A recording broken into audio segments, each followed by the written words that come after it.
Bonjour, ça va? Ça va? Ouais. On the morning, it's very difficult. It's cold.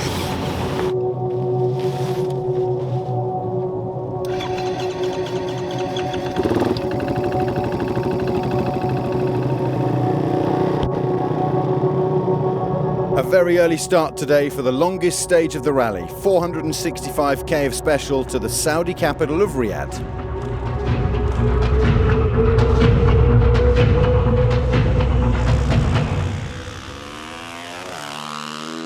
Joaquim Rodriguez led out the bikers with a tough day in prospect.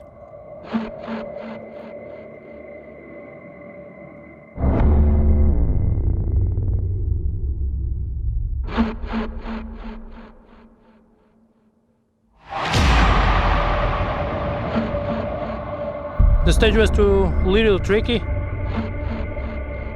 Navigation in the beginning was also really difficult. J-Rod would soon get a little help from his friends as Toby Price and several others joined the party at the front. But they would all lose time. Up at the sharp end was Portugal's Rui Gonçalves, claiming an excellent third place for Sherco. He made the most of riding with Honda's Pablo Quintanilla, who took second.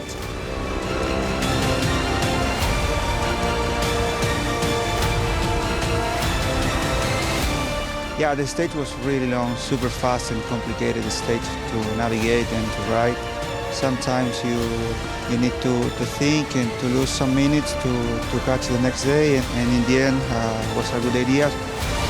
Quintanilla is right back in the mix overall, and so is his teammate Joan Barreda, who stormed to his 29th Dakar stage win today. Sam Sunderland still leads, while Daniel Sanders had a close shave. Chucky was leading out in the sand dunes, and he's an absolute mad dog. He was sending stuff, and I'm sure you'll see his lip. I'm mind blown at how it went. Luciano Benavides had his best day of the rally in 5th, while privateers Stefan Svitko and Martin Micek made the top 10. Sunderland leads Matthias Valkner by 3 minutes overall. Manuel Andújar stormed past Pablo Copetti early on in the quads. Alexandra Mad Maximov took the Fury Road from the front at kilometre 120 and never looked back, crossing the line first. But a post-race penalty meant that Maximov was demoted to 3rd after the stage, promoting Giroud to 2nd and handing victory to Andújar. Manuel knew nothing about it, and Copetti still towers over him overall after his quad was faulty on stage 2.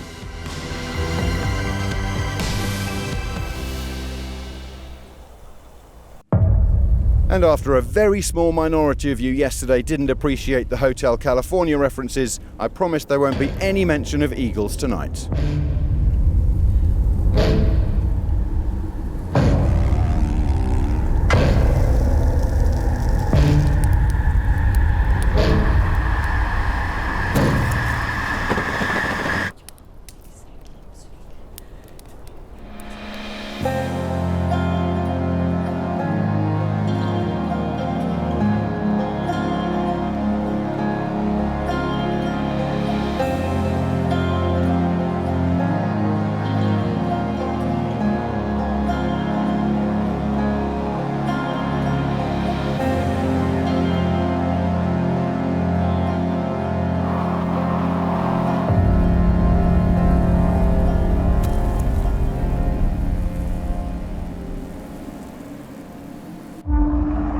The watchword in the cars today, don't lose your head, even if those about you are losing theirs.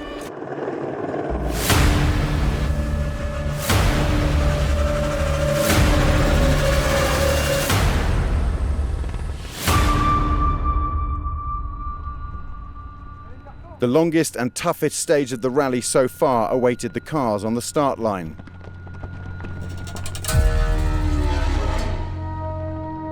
It's a long way to go. Lots of things have happened.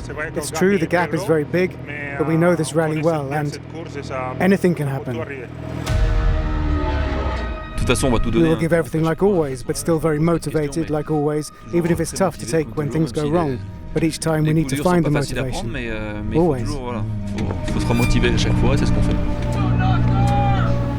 Dakar rally, sometimes if you push, you make a mistake and you make a lot of things, you know. Nanny Roma's wheel went roaming. We flew in the air when we hit a bump. We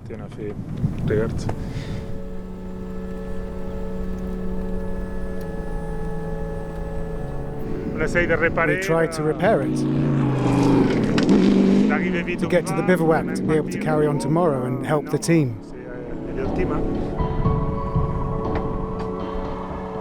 A similar fate for Mr. Dakar.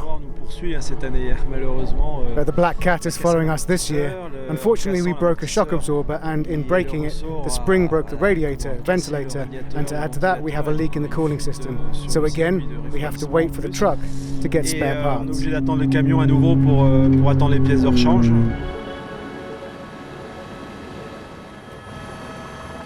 Henk Lattigan's Toyota was beached after the South African was leading the stage. Gerlin Chichery was pushing his Thunder over the edge.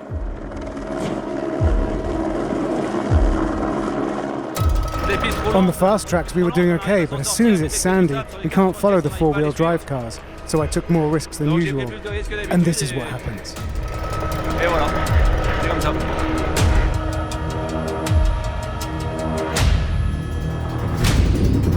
And so it was the usual suspects fighting for the scratch time. Carlos Sainz with his electric power. Sebastian Loeb with ProDrive's biofuel power.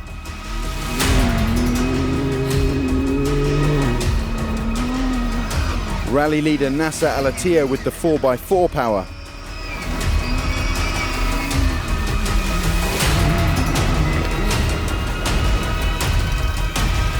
And local hero Yazid Al-Rashi with Saudi power.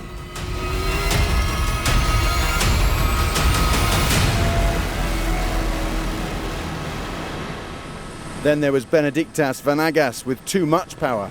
Spectacular end-over-end roll.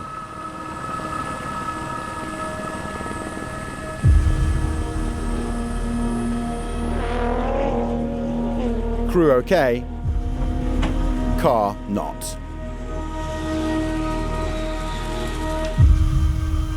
A penalty for Al-Raji handed Al-Attiyah the stage win, his 44th on stage 4 of the 44th Dakar. Nasser's lead is comfortable, and Al-Raji moved from 5th to a potential first podium in 3rd. And in the new W2RC standings, Al-Attiyah leads the championship from Loeb, Al-Raji and Roma.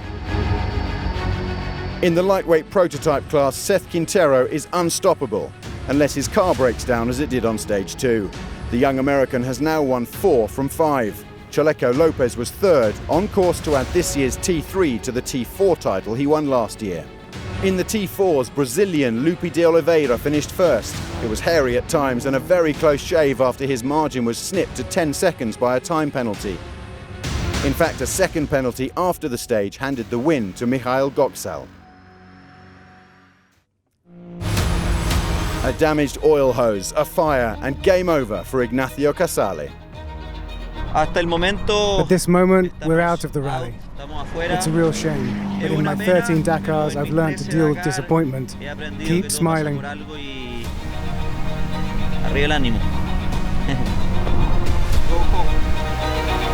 Kamaz secured their 5th stage victory of this Dakar as Eduard Nikolaev closed the gap on the leader, his teammate Dmitry Sotnikov.